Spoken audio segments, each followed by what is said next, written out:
Pedro Production Créative. Pedro Production Créative.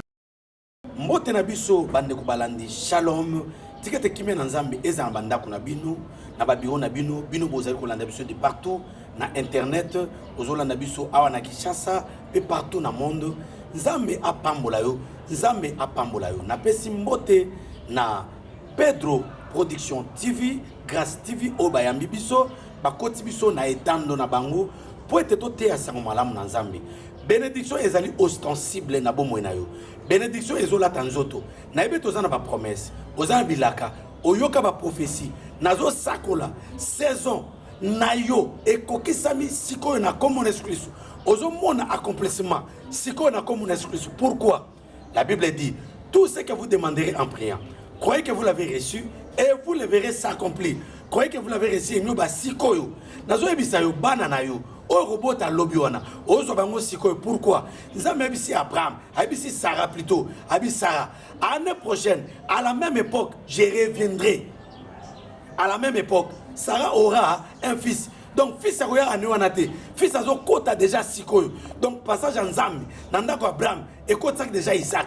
Nazo ibisayo, nabo moena yo. Isaac na sa côté déjà. Nazo ibisayo, na Moussa na yo. Isaac a sa côté déjà. Na nyoso zo sa na vi na yo. Isaac a sa côté déjà. Le bana nu moto epela. Le ba moto epela. Bokelanga fire mbarabisato, fire. Ngapi nazo solo fire mbarabisato, fire. Fire na misana yo, fire. Thème na biso les simple. J'attends un bruit qui annonce la pluie. Nazo kama kelele moko ezo annoncer vous là. Makeo nazo yoka, eza makelele bobite, e makelele mitukate, eza makelele ya masinite, makelele ezane ko ningana ya likolo. Ezane décision ya likolo. Likolo nezo zo décision pona bomo na yo. Obotakate, obalakate, obongakate. Banda aussi sakle so zo musalate. Likolo ezo sala makelele. Décision zo zuama. Parce que Dieu collabore avec ses serviteurs. Je m'appelle Dr Patrick Béni du ciel.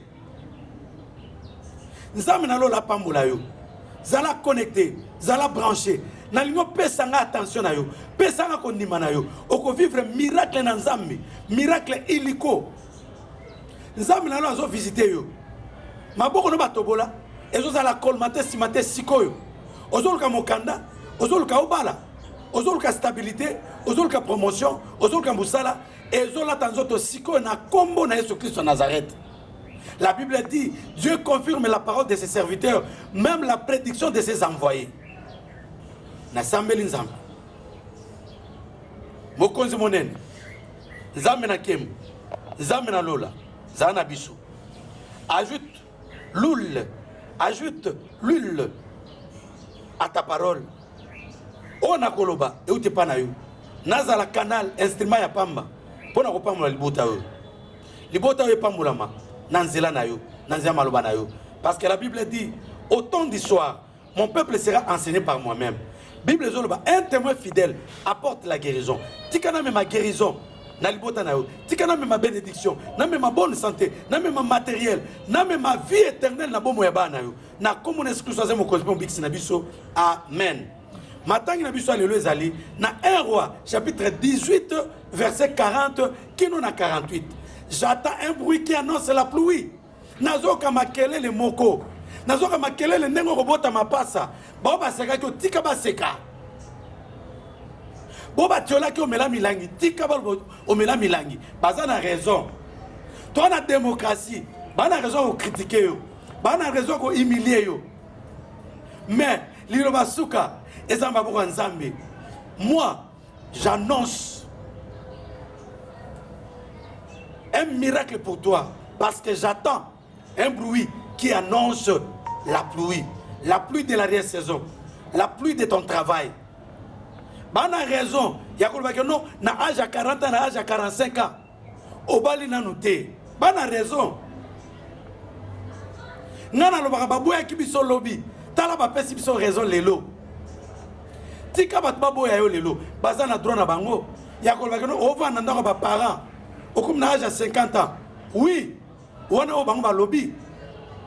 mais nzambe aza loba suka babi ke no kende poto okozonga na Afrique awa okosa eloko moko te okosoma lupangu te okosoma mituka te okosala entreprise te ba projet no ekokisama te oui bana raison koloba bana liberté à koloba mais bango baza na dernier mot te le dernier mot c'est lui qui le détient c'est Yehoshua Hamashia.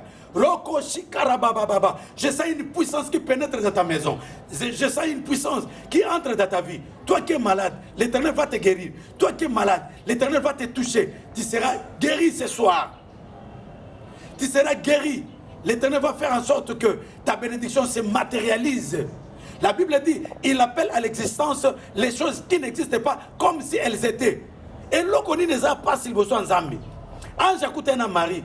Abisi Marie, Marie reçoit Zemi, Orobota. Marie a lobi naza vierge.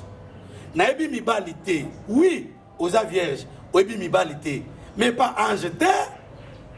Ange oza Gabriel. Il est celui qui se tient devant la présence de Dieu. Moi, je suis Gabriel. Je me tiens au conseil de Dieu. Dieu me parle, je suis Nabi, la bouche de l'Éternel. L'Éternel m'a envoyé pour guérir ceux qui ont le cœur brisé. Ange abisi Marie. Alobi, rien n'est impossible à Dieu. On a eu besoin de l'attendre. Le Saint-Esprit te couvrira de son ombre. Tu seras enceinte. Marie Andimagite. À mon nom, c'est qui 1 mois, 2 mois. Moutomo Borabasoy. Moutomakolbano Vimba. Nazo annoncé saison de bénédiction. Oko Simba ma passa. Oko Simba longa. Oza ma problème. Oza ma procès. Ozo Samba. Oza na mbongote. La justice. Bazo Baksayo. Pas compliqué, il y a qu'à le zonga lobby. Non, le rédempteur de Job est vivant. La Bible dit, quiconque invoquera le nom du Seigneur sera sauvé. Le nom de Jésus-Christ est élevé au-dessus de tout nom. Au-dessus de tout nom, au-dessus de toutes sortes de maladies. Le nom de Jésus est supérieur. Nazo peso foi, nazo peso foi. Yo zana foi te, zana foi. Il y a 3 sortes de foi. Il y a la petite foi, il y a la foi moyenne et la grande foi. Ba yeko le temps balamusi Yesu. Yesu a calmé tempête. Aebina bango. Jean de paix de foi, Jean de paix de foi, jusqu'à quand serai-je avec vous? Qui n'entend on dit Nazana Bino, Jean de paix de foi, cause à la petite foi. Et ça n'a pas fonction normale. Le roi Bartimée, Yesu a tout nié. Que veux-tu que je fasse pour toi? Bartimée a bien aligné Mona. Mais ça n'a pas fonction sur ma grande foi. Le roi la femme au cananéenne. A coûté na Yesu. Abi Yesu n'a pas un miracle. Yesu a dit, la nourriture des enfants n'est pas donnée aux petits chiens. La femme a dit, même les petits chiens mangent les miettes qui tombent sur la table. Yesu a dit, je n'ai jamais trouvé si une grande foi en Israël. Oh, Matissa Kondimanayo, Zana grande foi. Grande foi est un miracle. Grande foi est un mbongo. Au moins, nous avons mobola. Nzambe a continué de l'oba ange. La Bible dit les anges sont des esprits au service des hommes. Je crois au ministère des anges. Que les anges viennent te visiter. Là où tu es sur le lit de l'hôpital. Que les anges viennent te visiter. Oh, atozobel sandeko. Atozobel sandeko. Azawa pinapoto. Azan Afrique. Oko simbaga photo na ye. Oko simbaga image na Facebook, na WhatsApp. Malamoko zozo lobiko. La guérison est ostensible. La parole de Dieu est puissante. La Bible dit déjà vous êtes purs à cause de la parole que je vous ai annoncée. Malade ne babo kelayo. Malade ambasu. Malade pressé. Jésus-Christ est élevé au-dessus de toutes sortes de cette maladie. Au-dessus de tout nom. Tous genoux fléchissent devant Jésus. Tout genou fléchira. Qui peut s'égaler à Jésus? Qui peut se comparer à Jésus? Il est unique à son genre. Natangi ma commune en Zambie. N'alga juste na booster foi na yo. La Bible dit si vous avez la foi comme les grains de sénévé, vous direz donc à cette montagne, ôte-toi de là et jette-toi dans la mer. Ce que vous avez condima, aux agréables est-il vous en Zambie. La Bible dit Dieu est le consommateur de notre foi. Au monde Zambie, pour aller, pour accepter là, il faut un condima parce qu'il est le consommateur de notre foi. La Bible dit si vous n'avez pas la foi, vous ne serez pas agréable devant Dieu. Zana foi. Likamune zo tungisayo.